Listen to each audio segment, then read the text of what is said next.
नमस्कार, देश की बात पे आप सभी का स्वागत है। मैं हूं आपके साथ यशु शुक्ला। रुक करेंगे खबरों का, लेकिन उससे पहले एक नजर सुर्खियों पर। ग्लोबल फ्यूचर की ओर बढ़ रही यूपी जापान की साझेदारी। सीएम योगी बोले, मजबूत पार्टनरशिप में होंगे एम्प्लॉयमेंट के अवसर। योगी के पी का मतलब पाकिस्तानी बयान पर अखिलेश का पलटवार। बोले वो घबराए हैं, इसलिए पी की परिभाषा बदल रहे हैं। मायावती का सपा पर हमला। बोली 44 रुपया वाला बयान अमर्यादित और शर्मनाक। जाट समाज से मांगे माफी। राजधानी लखनऊ में नवप्रोन्नत 50 तहसीलदारों की नई तैनाती। राजस्व परिषद ने जारी किए तैनाती के आदेश।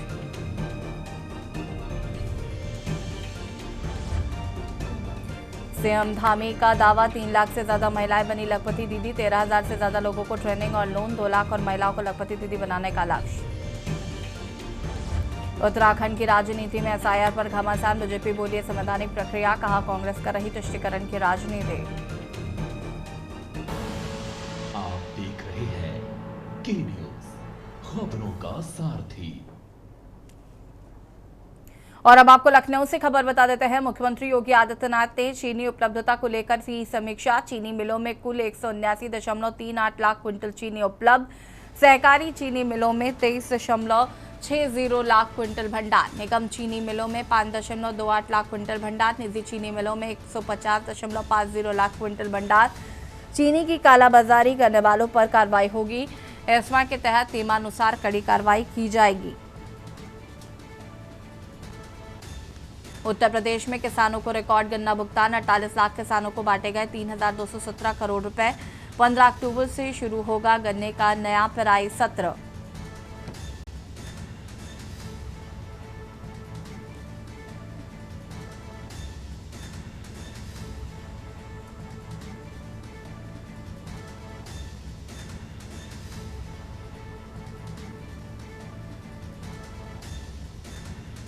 निजी चीनी मिलों में 150.50 लाख क्विंटल भंडार।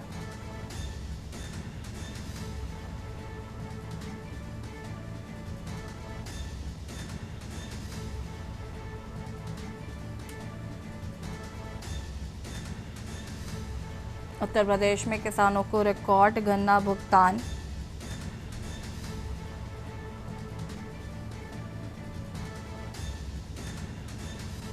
एस्मा के तहत नियमानुसार होगी कार्रवाई।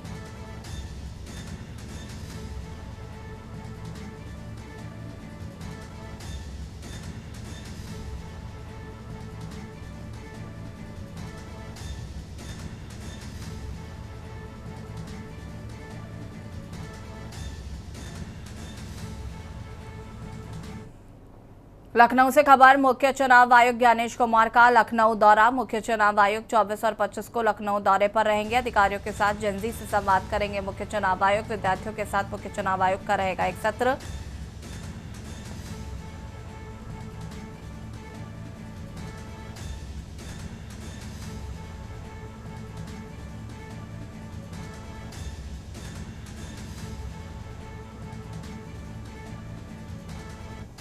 इंदिरा गांधी प्रतिष्ठान में होगा मुख्य कार्यक्रम।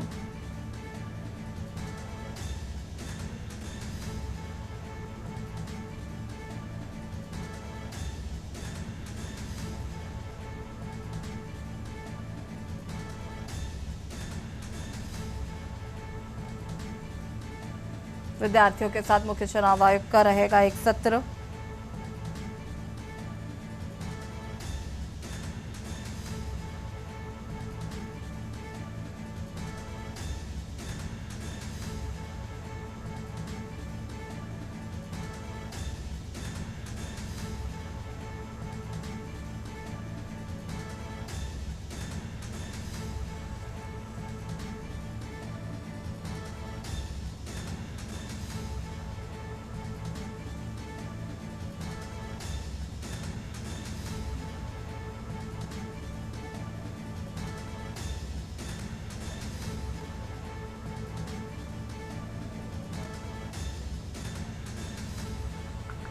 विद्यार्थियों के साथ मुख्य चुनाव आयोग का रहेगा एक सत्र।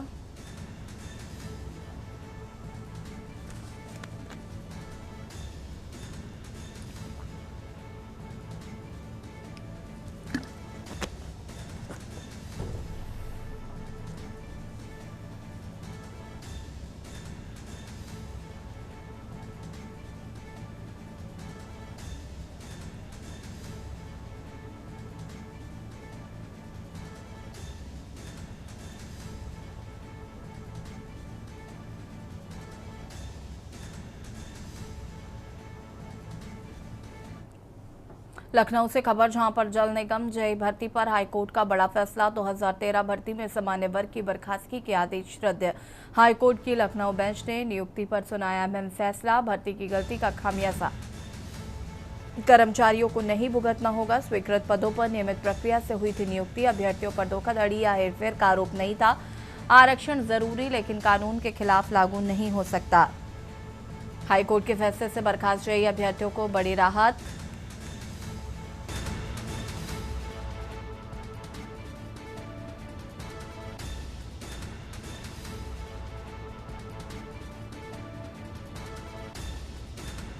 स्वीकृत पदों पर नियमित प्रक्रिया से हुई थी नियुक्ति।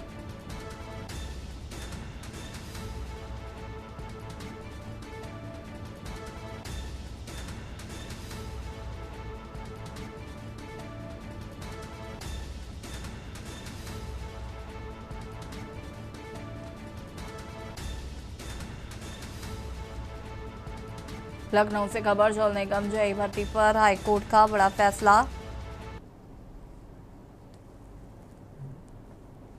बदायूं से खबर, जहां पर विवाहित की संदिग्ध परिस्थितियों में मौत। बसौली नगर की मौर्य कॉलोनी में मचा हड़कंप। कोतवाली पुलिस मौके पर पहुंची। पुलिस ने घटनास्थल का निरीक्षण किया।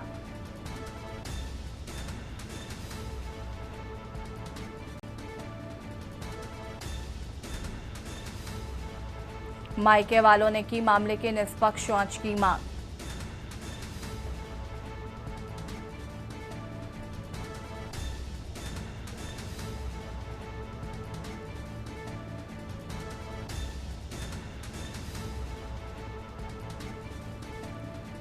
बसौली नगर की मौर्य कॉलोनी में मचा हड़कंप।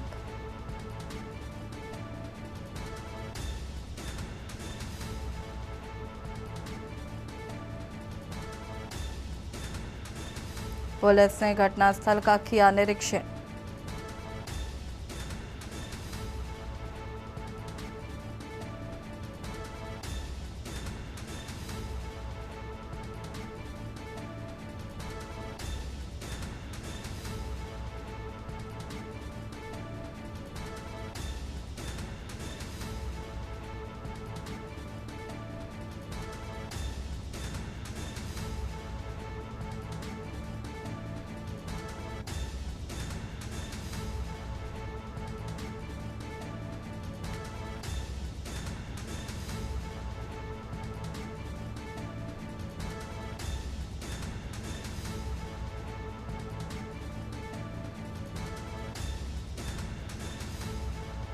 पुलिस ने घटनास्थल का किया निरीक्षण।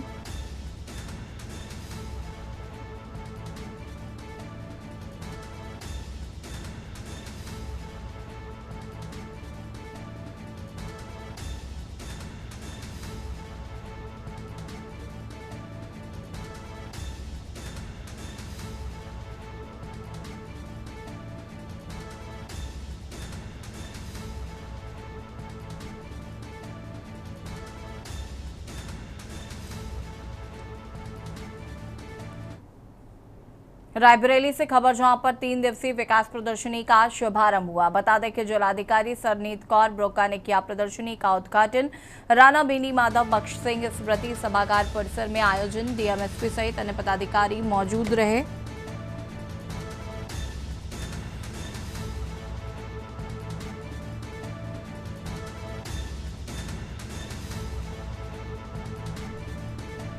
सूचना विभाग द्वारा 22 से 24 अगस्त तक लगाई गई है प्रदर्शनी में सरकार की विकास योजनाओं की दी जा रही जानकारी।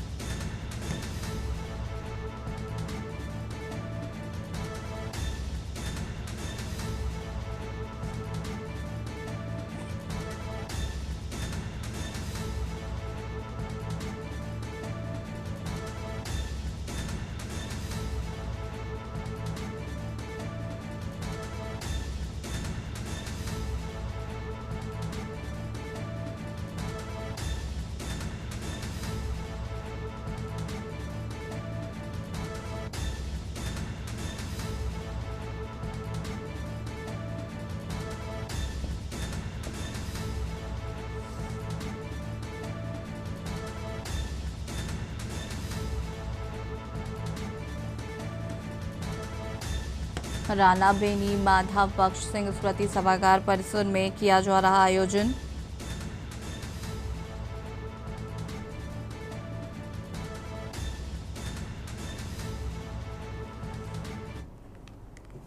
बलरामपुर से खबर, जहां पर पिकअप और ट्रक में हुई जोरदार टक्कर, 3 मजदूरों की मौके पर ही मौत हो गई। पिकअप में 10 मजदूर थे सवार, टमाटर की खेती के लिए जा रहे थे शंकरगढ़। हादसे में घायल 7 मजदूरों की हालत गंभीर। सभी घायलों को अंबिकापुर रेफर किया गया है। सभी मजदूर एक ही ग्राम पंचायत तरोला के निवासी। सिवारी के पास मुख्य मार्ग में हुआ हादसा। राजपुर थाना क्षेत्र का ये पूरा मामला बताया जा रहा है।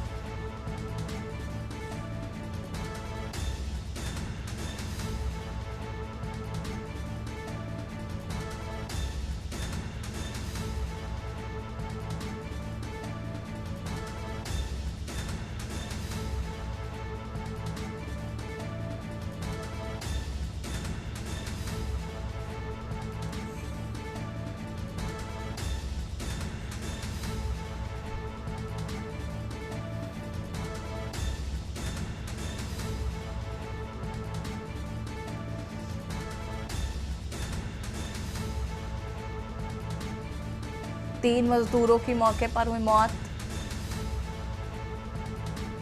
पिकअप में 10 मजदूर थे सवार।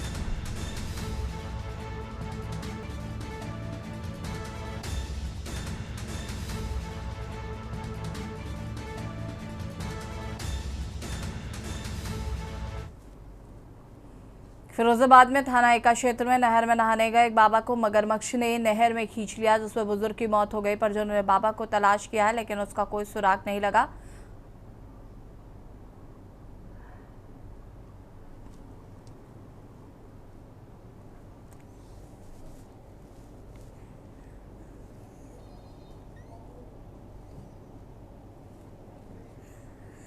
परिजनों ने घटना की सूचना पुलिस को दी। पुलिस ने पीएसी के गोताखोरों को बुलाकर अभियान चलाया, लेकिन नहर में तेज बहाव होने के कारण बुजुर्ग शिकोहाबाद क्षेत्र में बहकर आ गया। परिजनों की सूचना पर पहुंची पुलिस ने बाबा के शव को कब्जे में लेकर पोस्टमार्टम के लिए भेज दिया है।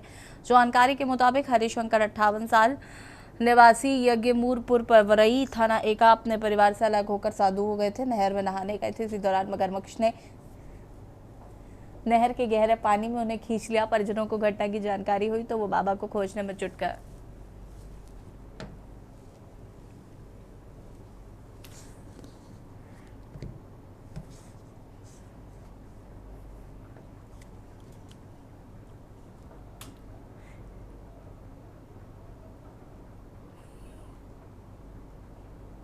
एटा के अवागढ़ थाना क्षेत्र के नगलागलवा गांव में स्कूल बस की चपेट में आने से 5 वर्षीय डिम्पल की दर्दनाक मौत हो गई। बताया जा रहा है कि स्कूल से घर लौटते समय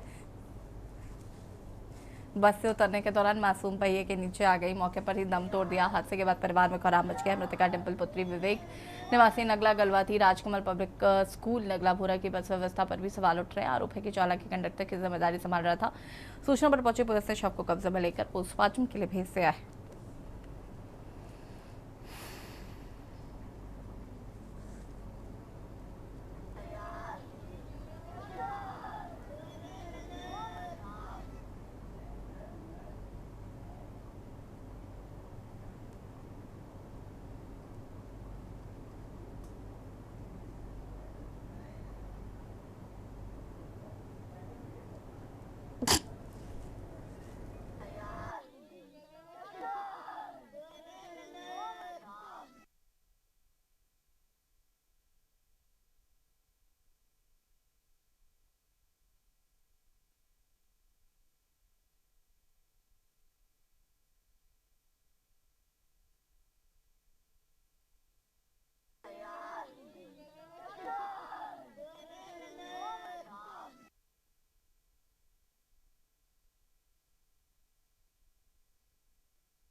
कानपुर के रेजेंसी हेल्थ ने कानपुर में अपने नए अत्याधुनिक हेल्थ केयर कॉम्प्लेक्स की शुरुआत की घोषणा की है। करीब 4 लाख वर्ग फुट में बनी नई फैसिलिटी में 475 अतिरिक्त बेड जोड़े गए हैं, जिससे सर्वोदय नगर कॉम्प्लेक्स की कुल क्षमता बढ़कर 775 बेड हो गई है। नई फैसिलिटी में the Vinci x robotic surgery, advance DSA lab, LINAC radiotherapy, gamma camera और 3 टेस्ला MRI जैसी अत्याधुनिक सुविधाएं उपलब्ध होंगी। पूरे कॉम्प्लेक्स में अब 18 मॉड्यूलर ऑपरेशन थिएटर, 200 से अधिक ICU बेड होंगे। रेजेंसी हेल्थ के चेयरमैन और managing director doctor Atul Kapoor, director doctor Rashmi Kapoor और CEO अभिषेक कपूर ने बताया कि 33 से अधिक विशेषज्ञताओं के 200 से ज्यादा विशेषज्ञ यहां मरीजों को सेवाएं देंगे। इस विस्तार से कानपुर और आसपास के क्षेत्रों के मरीजों को अपने शहर में ही सुपर स्पेशलिटी और टर्शियरी केयर की बेहतर सुविधाएं मिलने की उम्मीद है।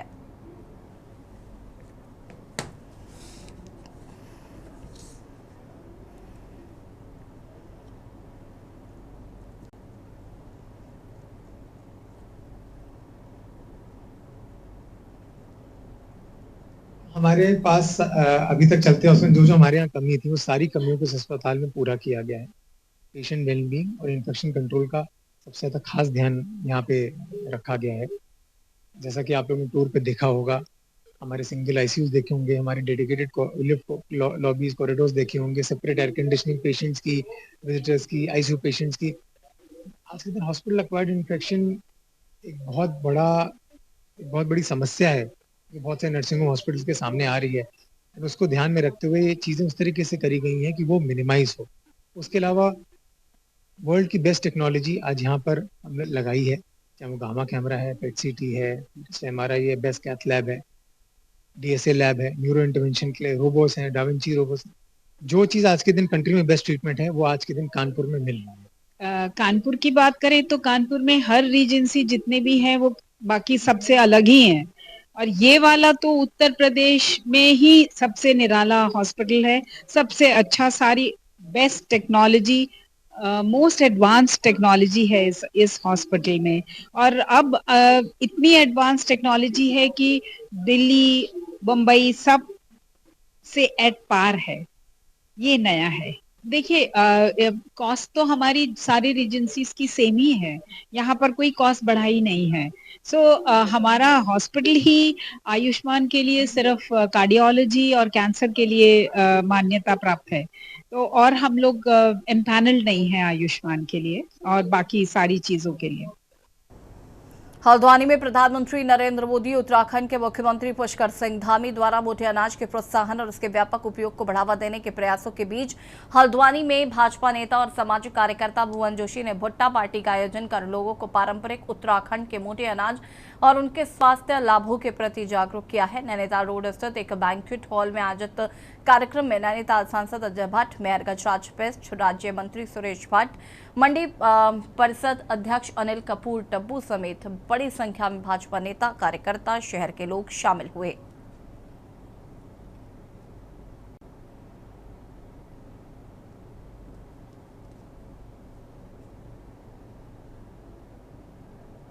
जब से प्रधानमंत्री जी ने एक मिशन के रूप में लिया है मोटे अनाज के बारे में, और पूरा देश पहाड़ के मोटे अनाज की जो विशेषताएं हैं उनको अब समझा है। स्वास्थ्य में आज चाहे शुगर पीड़ित हो, आज ब्लड प्रेशर के पीड़ित हो, अन्य बीमारियों के पीड़ित हो, तो मोटे अनाज से स्वस्थ होते हैं। और एक जमाना था कि मोटे अनाज की कद्र नहीं होती थी। ये कहीं न कहीं हम पहाड़ी क्षेत्रों से आए हुए इस शहर में हैं, तो हमें पता है कि पहले हमने देखा मोटे अनाज को, जब हमारे पिताजी, दादाजी, ये सब लोग मोटे अनाज से हष्ट-पुष्ट रह के, ये पौष्टिक भोजन करके हमने देखा बड़ा लंबा जीवन जीते थे। तो अभी बीच में क्या हुआ कि हमने जंक फूड, ये आपका पिज्जा, बर्गर, मैगी, चाउमीन और ये बाहर का खाना घर में मंगाना ज्यादा चालू कर दिया। देश के यशस्वी प्रधानमंत्री श्री नरेंद्र मोदी जी से लेकर हमारे इस प्रदेश के माननीय मुख्यमंत्री श्री पुष्कर सिंह धामी जी तक लगातार देश और प्रदेश में मोटे अनाज को लेकर एक बहुत बड़ा बहस छिड़ी हुई है, क्योंकि जब हमारा ये जो समाज था, जो हम लोग थे, तो उस समय पहले हमारे पूर्वज मोटे अनाज खाया करते थे। और यहाँ रुकेंगे छोटे से ब्रेक के लिए, जल्द हाजिर होते हैं। ब्रेक के बाद एक बार फिर से आप सभी का स्वागत है। गाजीपुर में गंगा के जलस्तर में लगातार बढ़ोतरी से बाढ़ का खतरा बढ़ता जा रहा है। प्रशासन ने सभी बाढ़ चौकियों को सक्रिय कर कर्मचारियों को अलर्ट मोड पर रहने के निर्देश दिए हैं। वहीं गंगा का बढ़ता पानी अब काबू की ओर पहुंचने लगा है।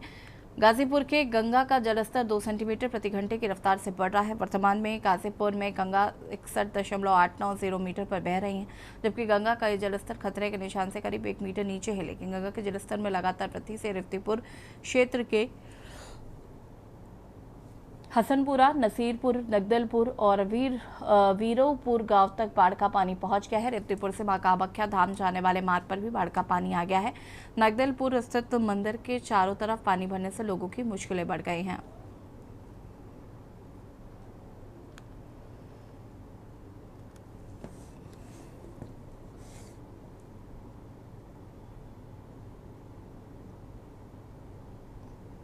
आती है तो उसके लिए 112 बाढ़ चौकियां हमने बनाई हैं, उन पर सभी कर्मचारियों को ड्यूटी लगाई है और 28 शरणालय बनाए हैं। जिन गांव में अधिक बाढ़ आती है, जो वहाँ से आबादी शिफ्ट करनी पड़ती है, तो उसके लिए 28 शरणालय बनाए गए हैं। उन 28 शरणालयों में अगर स्थिति आती है कि किसी को शिफ्ट करना पड़े तो 3 टाइम के भोजन की व्यवस्था रहेगी और जहाँ पर स्थापित नहीं करने पड़ेंगे उनको राशन की, सूखे सामान की दी जाएगी। पूरी तैयारी बाढ़ के लिए हमारी है। खबर कन्नौज से है, जहां पर सदर क्षेत्र के पीएम श्री कंपोजिट विद्यालय बहरीन में डीएम आशुतोष मोहन अग्निहोत्री ने बच्चों के बीच समय बिताते हुए उन्हें पढ़ाया। डीएम ने बोर्ड पर भारत का नक्शा बनाकर नक्शों से बच्चों से सामान्य ज्ञान के सवाल पूछे। बच्चों ने सभी सवालों के सही जवाब दिए, जिस पर डीएम ने विद्यार्थियों और शिक्षकों की सराहना की। इसके बाद डीएम ने बीएसए संदीप कुमार सहित अन्य अधिकारियों और बच्चों के साथ विद्यालय में मिड डे मील का भोजन भी किया। डीएम ने विद्यालय की व्यवस्थाओं का जायजा लेकर अधिकारियों को और अधिक बेहतर बनाने के निर्देश दिए हैं।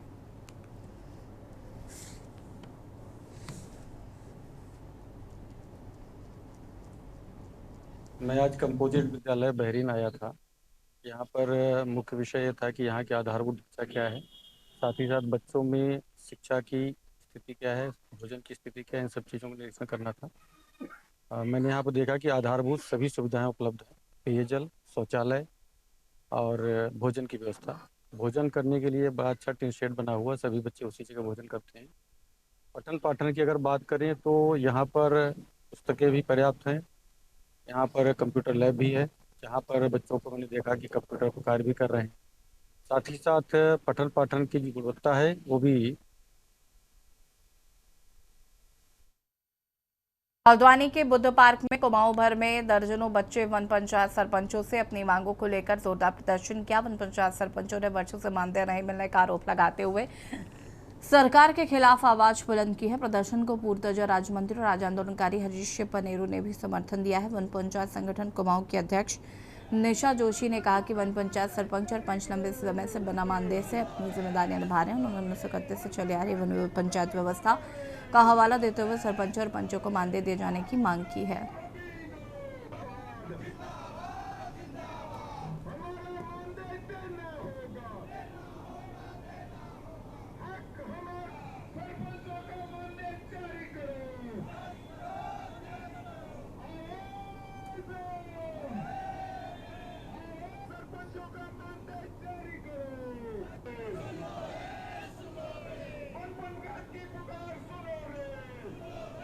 हम लोगों में एका नहीं है। एका अगर होता है तो ये स्थिति ना होती।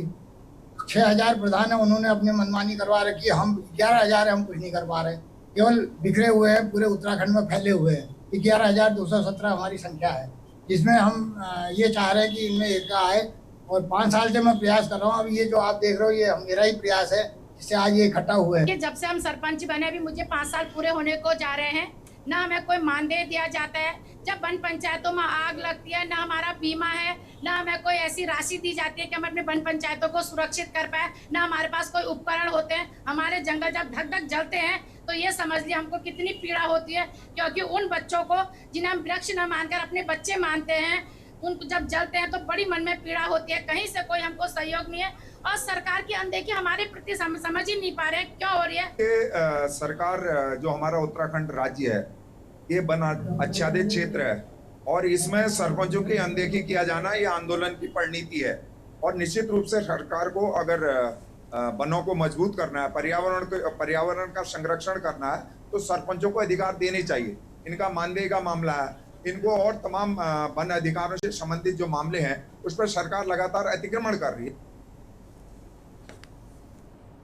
उत्तराखंड में महंगी चीनी और पेट्रोल डीजल की कीमतों को लेकर कांग्रेस ने सरकार के खिलाफ मोर्चा खोल दिया है। कांग्रेस के वरिष्ठ उपाध्यक्ष सूर्यकांत धस्माना ने मोदी सरकार पर महंगाई और एथनॉल नीति के जरिए आम जनता पर दोहरी मार करने का आरोप लगाया है। उन्होंने कहा कि महंगी चीनी का मिलावट वाले पेट्रोल के खिलाफ अब आंदोलन पूरे प्रदेश में किया जाएगा। कांग्रेस के वरिष्ठ उपाध्यक्ष सूर्यकांत धस्माना ने महंगी चीनी और पेट्रोल के मुद्दे पर केंद्र सरकार को सीधे निशाने पर लिया।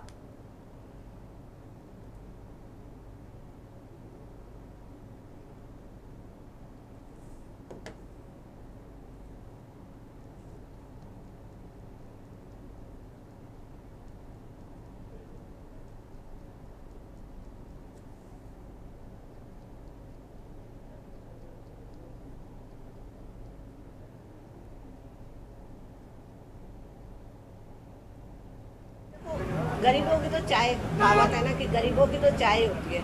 अब वो चाय भी मोदी जी छीन रहे हैं गरीबों के मुंह से। तो इतनी महंगाई हो गई, कहाँ अभी 40 रुपए किलो चीनी और आप 60-70 रुपए पे पहुँच गई चीनी, तो गरीब आदमी कहाँ जाएगा। इतना हाहाकार मच चुका है कि लोग अब बोल रहे हैं कि बस अब मोदी सरकार से तौबा करने के लिए हुए हैं और इस बार उन्होंने मन बनाया हुआ कि कांग्रेस की सरकार को लेके आना है। हम तो ये चाह रहे हैं कि गरीबों के लिए तो कुछ सोचते कम से कम। ज्यादा इस्तेमाल के कारण जो है अब तो चीनी भी महंगी कर दी है, क्या कुछ कहना चाहिए? थाली से भोजन छीन लिया और प्याली से मिठास छीन ली। पूरे देश में सांप्रदायिकता का जहर फैला करके कड़वाहट फैलाने वाली इस मोदी सरकार ने जो जनता के साथ ये कुठाराघात किया है, ये काबिले बर्दाश्त नहीं है। और अब हम पूरे प्रदेश के अंदर, उत्तराखंड के अंदर हमने आज शुरुआत कर दी है, आगाज कर दिया है महंगी चीनी के खिलाफ और मिलावट वाले पेट्रोल के खिलाफ। ये आंदोलन अब हर पेट्रोल पंप पे, हर पूरे प्रदेश के कोने में, कस्बे में, गांव में, शहर में हम लोग करेंगे। फरीदाबाद के तेगांव विधानसभा क्षेत्र में विकास कार्यों को लेकर हरियाणा सरकार के खाद्य एवं आपूर्ति मंत्री राजेश नागर ने अधिकारियों और ठेकेदारों के साथ समीक्षा बैठक की है। सेक्टर 16 स्थित सर्किट हाउस में बैठक के दौरान मंत्री ने एक विकास कार्य की प्रगति की जानकारी ली। अधिकारियों को लंबित कार्यों को तय समय में पूरा कराने के निर्देश दिए।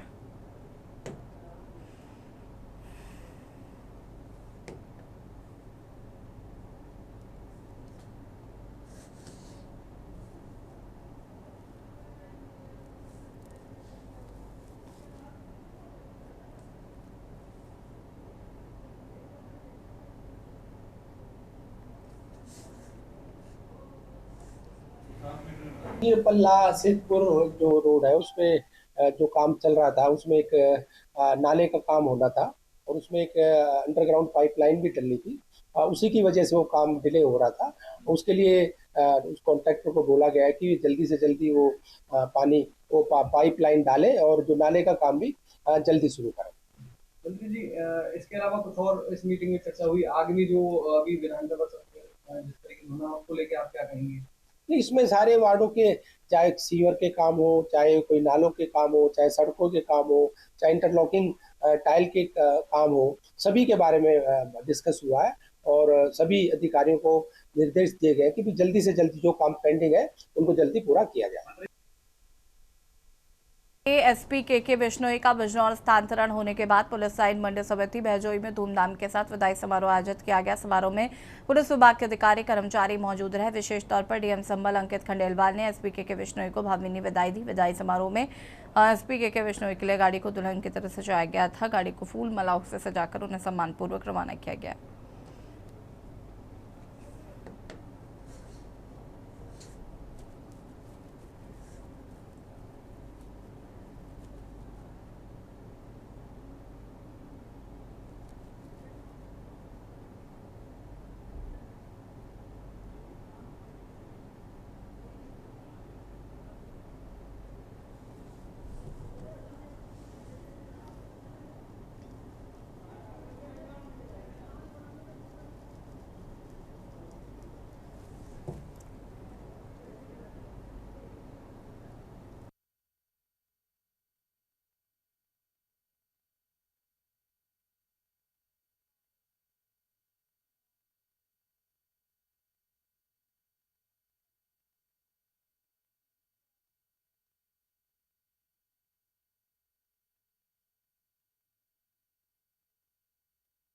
खबर कबीरधाम से, जहां पर बोडा थाना क्षेत्र में दजिल्हा मंदिर के पास जंगल में 55 वर्षीय व्यक्ति ने फांसी लगाकर आत्महत्या कर ली। शव लटका होने की जानकारी पाकर मौके पर ग्रामीणों का मलबा लगने लगा। सूचना पाकर मौके पर पहुंची पुलिस ने शव को पोस्टमार्टम के लिए भेज दिया और मामले की जांच पड़ताल में जुट गई है।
उत्तर प्रदेश में नायब तहसीलदार संवर्ग में तहसीलदार पद पर प्रोन्नत किए गए 50 अधिकारियों को नई तैनाती दी गई है। राजस्व परिषद ने चयन वर्ष 2026-27 के नियमित चयन के तहत नव प्रोन्नत तहसीलदारों की नवीन तैनाती के आदेश जारी किए हैं। 13 अगस्त 2026 को जारी किए गए तैनाती आदेश के तहत नायब तहसीलदार संवर्ग से तहसीलदार पद पर प्रोन्नत अधिकारियों को नए जनपद आवंटित किए गए हैं।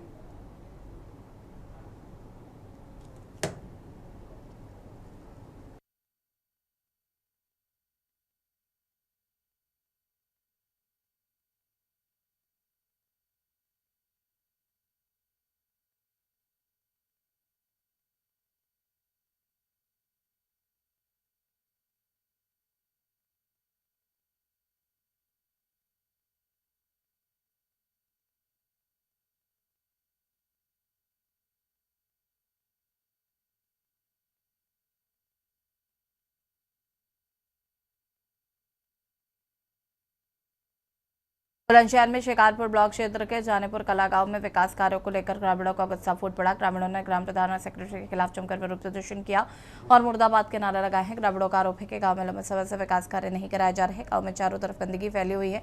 जल भराव के चलते ग्रामीणों के साथ मासूम बच्चों को भी गंदे पानी से होकर गुजरने को मजबूर होना पड़ रहा है।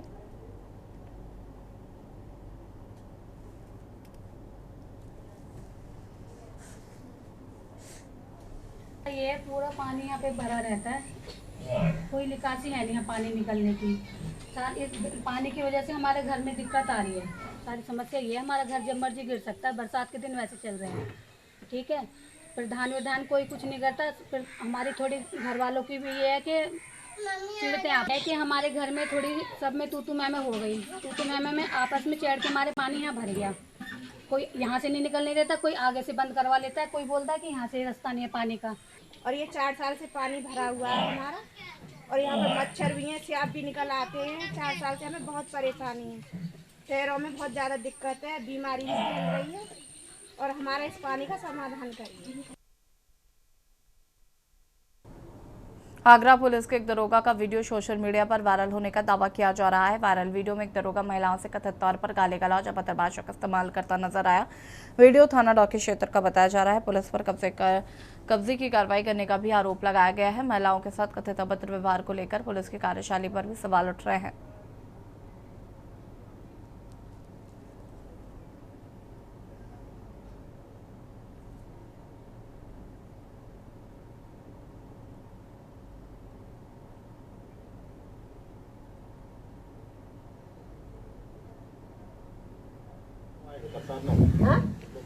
करवा दिया कैसे होगा बंटवारा?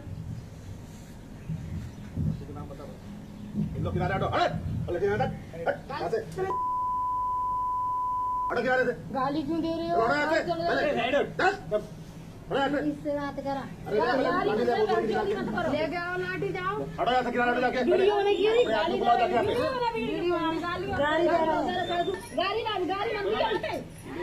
ले ले अभी तक बंटवारा करवाएंगे सरकार ने।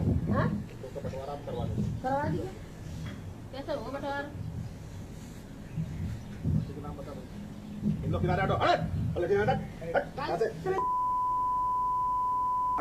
गाली क्यों दे रहे हो? इससे बात करा, लेके आओ लाठी जाओ, वीडियो नहीं की,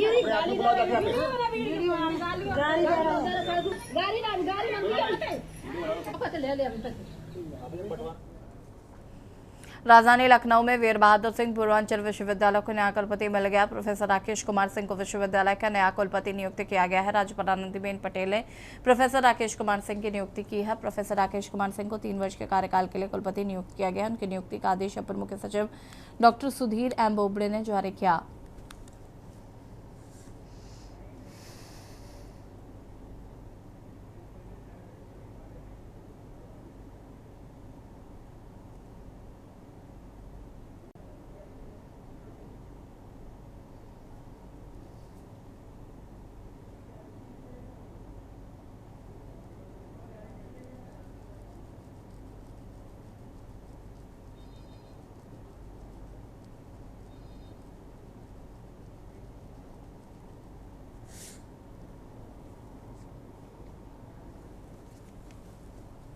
रामनगरी अयोध्या के श्री राम जन्मभूमि थाना क्षेत्र के कजियाना इलाके से एक तस्वीर ने कई सवाल खड़े कर दिए। मकान की छत पर हरे रंग का झंडा लगा दिखाई दे रहा है। दावा किया जा रहा है कि यह मकान मोइन नाम के व्यक्ति का है। छत पर लगा झंडा पाकिस्तान के राष्ट्रीय ध्वज जैसा दिखाई दे रहा है। हालांकि झंडे की वास्तविक पहचान उसे लगाने के पीछे की वजह की आधिकारिक पुष्टि अभी नहीं हुई है। ऐसे में पूरे मामले में पुलिस जांच बेहद अहम हो जाती है। तस्वीर में मकान की छत पर काफी ऊंचे झंडे पर हरे रंग का झंडा लहराता हुआ नजर आ रहा है। झंडे पर सफेद रंग का निशान भी नहीं दिखाई दे रहा है। इस तस्वीर पर के सामने आने के बाद काजियाना इलाके में तरह तरह की चर्चाएं शुरू हो गई।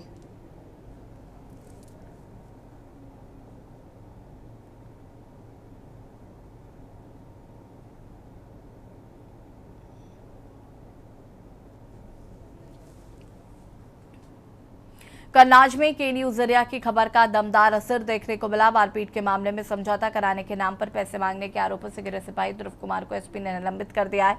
सिपाही पर पीड़ित व्यक्ति से कथित तौर पर पैसे की मांग करने के गंभीर आरोप लगे थे। मामले में पीड़ित और सिपाही के बीच पैसों के लेन देन से जुड़ा एक ऑडियो भी वायरल हुआ था।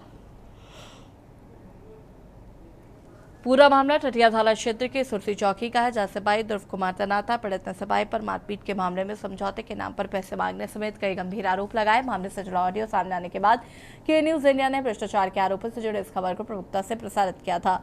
खबर का संज्ञान लेते हुए पुलिस अधीक्षक ने कार्रवाई की और सिपाही ध्रुव कुमार को निलंबित कर दिया है।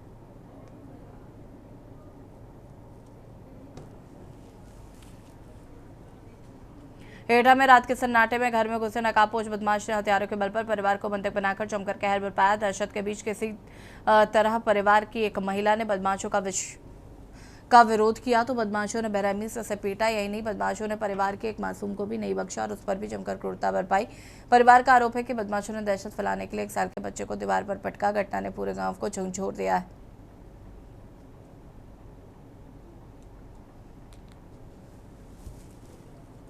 देवरिया में सामाजिक समरसता, वरिष्ठजनों के सम्मान और जिले के विकास को लेकर एक विशेष चर्चा कार्यक्रम का आयोजन किया गया है। टाउन हॉल स्थित इस ऑडिटोरियम में कार्यक्रम में समाज के सभी वर्गों के साथ लेकर देवरिया को विकास की नई दिशा देने पर मंथन हुआ है। वक्ताओं ने सामाजिक एकता, जनभागीदारी और विकास को लेकर सामूहिक प्रयास का संकल्प लिया।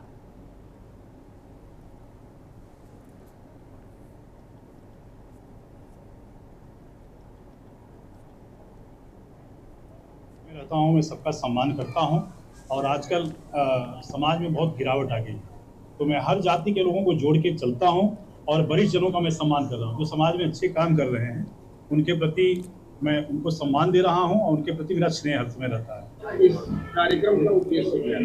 देखिए, ये बहुत महत्वपूर्ण कार्यक्रम है, क्योंकि विकास की गति में जब तक सामाजिक समरसता नहीं होगी तब तक एकजुट होकर हम लोग आगे नहीं बढ़ पाएंगे। आदरणीय मोदी जी का, आदरणीय योगी जी का संकल्प है कि हम लोग विकसित उत्तर प्रदेश और विकसित भारत बनाएं। उसी तरह मेरा भी ये संकल्प है कि विकसित लोकसभा क्षेत्र देवरिया बनाएं। उस श्रृंखला में डब्लू मणि जी जो धरातल से जुड़े हुए नेता हैं, यहाँ पर इस सभागार में देख के पूरा खचाखच जो जाम लगा हुआ है वो इस समरसता को दर्शाता है कि हर वर्ग का, हर समाज का व्यक्ति यहाँ पर खड़ा हुआ है। हम सबके साथ खड़ा हुआ है, देवरिया को आगे ले जाने के लिए खड़ा हुआ है। और उसी के साथ साथ डब्लू मणि जी का जो सामाजिक काम कई वर्षों का है वो भी दर्शाता है। बुलंदशहर में त्योहारों से पहले महंगाई ने आम आदमी की कमर तोड़ दी है। रक्षाबंधन, जन्माष्टमी से पहले चीनी और बोरा के दामों में अचानक उछाल देखने को मिल रहा है। पहासू और अहमदगढ़ के बाजारों में महंगाई का असर साफ दिखाई दे रहा है। महंगे सामान के चलते जहां आम जनता परेशान है, वहीं दुकानदार भी कीमत को लेकर चिंता में है। बुलंदशहर के पहासू और अहमदगढ़ कस्बे की हैं, जहां त्योहारों के पहले महंगाई ने लोगों की चिंता बढ़ा दी है। महज 8 दिनों के भीतर चीनी के दाम 42 रुपए से बढ़कर करीब 65 रुपए प्रति किलो तक पहुंच गए हैं। वहीं बूरा भी 50 रुपए किलो से बढ़कर 75 रुपए किलो बिक रहा है। त्योहारों पर घर आने वाले रिश्तेदारों और मेहमानों की खातिरदारी में चाय से लेकर मिठाई तक का इस्तेमाल होता है, लेकिन चीनी के बड़े दामों ने आम आदमी का बजट बिगाड़ दिया है। रिफाइंड तेल करीब 150 रुपए में 750 ग्राम मिल रहा है, जबकि सरसों का तेल भी करीब 200 रुपए प्रति किलो के आसपास बताया जा रहा है। वहीं मिर्च, धनिया, जीरा और हल्दी जैसे मसालों के दाम भी लोगों की जेब पर भारी पड़ रहे हैं।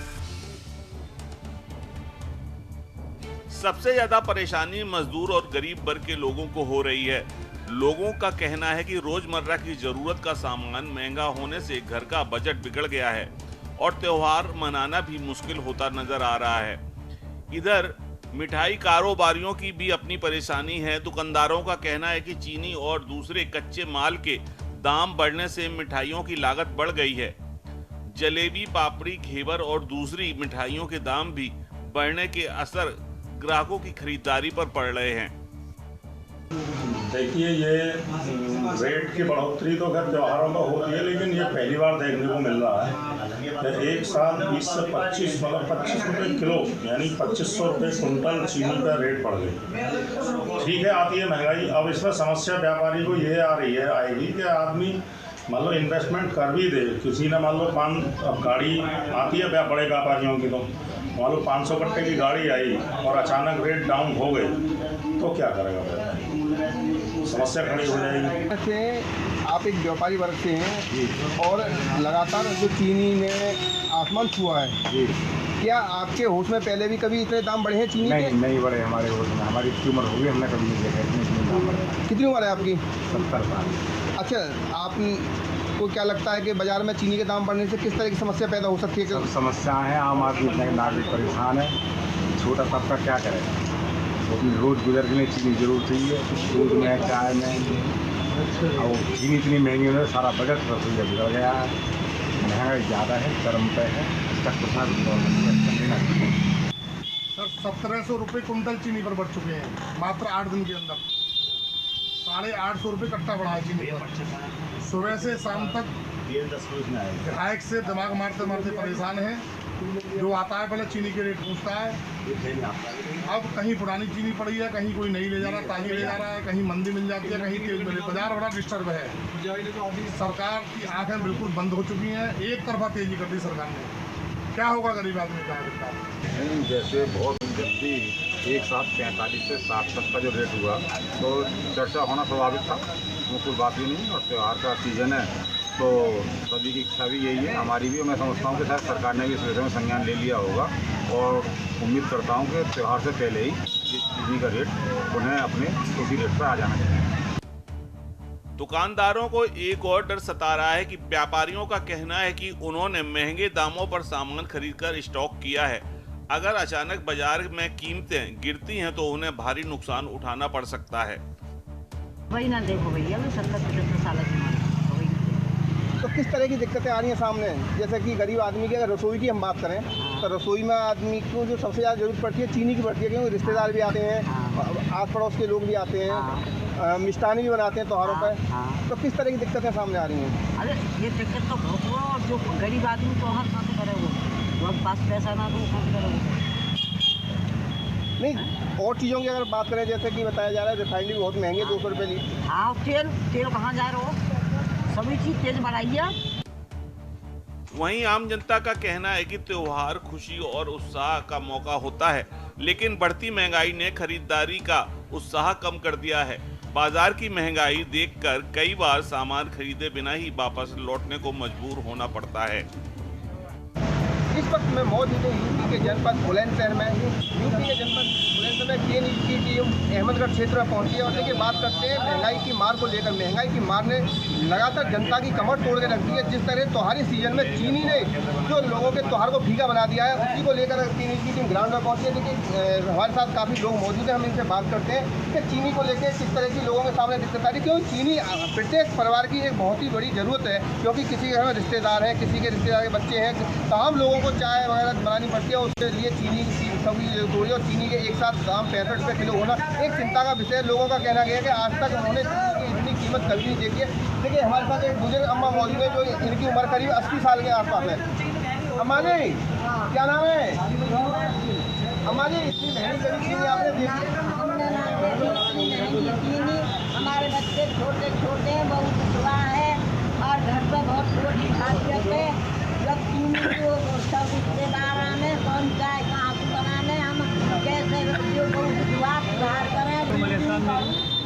इतनी महंगाई हमने अभी तक चीनी की नहीं की, रिफाइंड की नहीं देखी। आप इसी बताओ कैसे त्योहार मनाएंगे? गरीब आदमी है, खेती बाड़ी है, कैसे हम त्योहार मनाएंगे? रिफाइंड इतना महंगा हो गया है, 60 में बोल रहे हैं। बताओ इस त्योहार को गृहस्थी में कैसे पालन करना? सरकार तो ये कह रही थी कि हम महंगाई कम करेंगे, क्या लगता है महंगाई कम हो रही है? कहाँ महंगाई कम हो रही है? सरकार का महंगाई नहीं कम हो रही, गरीब आदमी को कल सरकारी आदमी गरीब हो रही है। महंगाई ज़्यादा हो रही है, सब चीज़ तेज हो गई है। हर चीज़ महंगाई, चीनी पे एक साथ बहुत रेट बढ़ गई, रिफाइंड है, सब तेल रिफाइंड सब महंगाई है ही है। अगर जिस तरह से आप लोगों ने सामान भी बहुत इकट्ठा किया है, अगर सामान नहीं बिकेगा तो कहीं ना कहीं आप लोगों को भी हटाएगा। तो आप मानते हैं कि इस त्योहार पे दोनों ही, चाहे कस्टमर हो या दुकानदार, दोनों के नुकसान हो? जब महंगाई होगी तो कम पेट्रोल पड़ेगा 4 किलो। अच्छा, आप क्या कहोगे भैया? भाई चीनी महंगी हुई है, मतलब गरीब लोग कैसे करेंगे? अगर जब चीनी महंगी हुई है तो हम चलो गरीब लोग कैसे लेंगे सामान? और चीनी मतलब हर चीज़ महंगा है रहा है। आप मानते हो कम होनी चाहिए? कम होनी चाहिए। गरीब लोग कैसे करेंगे? हम लोग कैसे करेंगे? हम कैसे कहाँ से पैसे लाएंगे? ग्राहक है जो मजदूर वर्ग के जो लोग हैं वो महंगाई की वजह से सामान लेने को नहीं जा पा रहे हैं, जिससे कि लोगों के त्योहार एक तरह से फीका दिखाई दे रहा है। क्योंकि जो चीनी के रेट एक साल बढ़ने से चीनी ने रक्षाबंधन के त्यौहार को भी फीका कर दिया। अब देखना ये होगा कि सरकार इन दामों को कब तक कम कर पाती है या नहीं, या जनता की जो समस्या है उसको दूर करेगी या नहीं, तो आने वाला होता है नहीं। फिलहाल की अगर बात करें तो रक्षाबंधन का त्यौहार फीका साफ साफ दिखाई दे रहा है। अनिल मीना, केन इंडिया, बुलंदशहर। जयपुर के ट्रांसपोर्ट नगर स्थित सत्यसाई पीजी कॉलेज में AIAP-GET परीक्षा के दौरान परीक्षा शुरू होने के महज 20-25 मिनट बाद बिजली गुल हो गई। पावर बैकअप नहीं होने से सुबह करीब 10-25 पर 12 बजे तक कंप्यूटर बंद रहे और अभ्यर्थी परीक्षा केंद्र में बैठे रहे। 12 बजे समय पूरा होने का हवाला देकर छात्रों को बाहर निकाल दिया गया। सालों की मेहनत पर पानी फिरने से अभ्यर्थियों ने हंगामा किया। इस दौरान 3 छात्राएं बेहोश हो गई। अब सवाल यह है कि परीक्षा केंद्र में पावर बैकअप की व्यवस्था क्यों नहीं थी और अभ्यर्थियों के समय की भरपाई कौन करेगा।